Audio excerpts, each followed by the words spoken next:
it was a friend of mine who suggested going paddleboarding on the canal, and she said, "We'll meet you at Turner's Bridge." And I thought, Turner's Bridge? Where's that? There should be something to say that Turner actually painted this lovely view of Chichester Cathedral from the bridge, and there's nothing. So I set about doing some research, I set about doing a draft sign, and it all snowballed from there.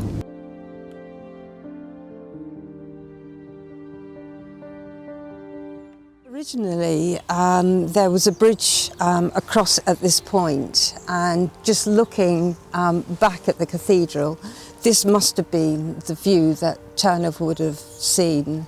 The original bridge, the Points Bridge, is now further up at the basin, and this wooden bridge has been a replacement.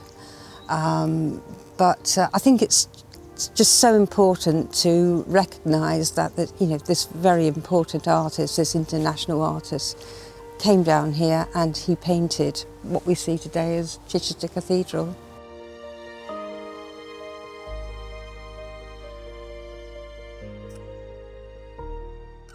The canal was called the Canal of Woe because almost as soon as it was opened, it never hit its targets for moving goods around the country. And within 20 years, the railways came along and they were a far better solution in moving goods around the country. However, we did manage to move bullion from Portsmouth up to the Bank of England for a period, so that's our greatest claim to fame. My name is Mark Stoneham.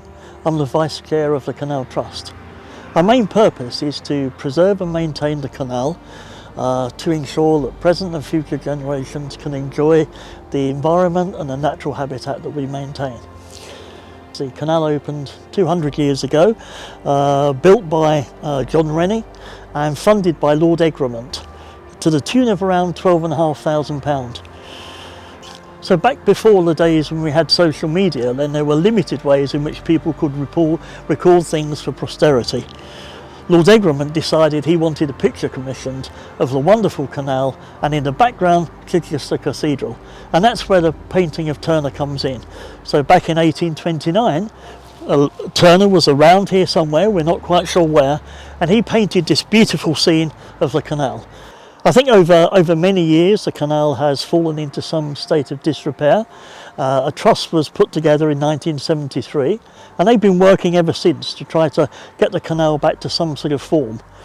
Today we are proud to have around 120 volunteers who are running boat trips, maintaining our canal environment and also running a cafe.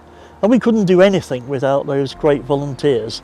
So I think if Lord Egremont looks down now on his investment back 200 years ago, he will finally see that that money was well spent.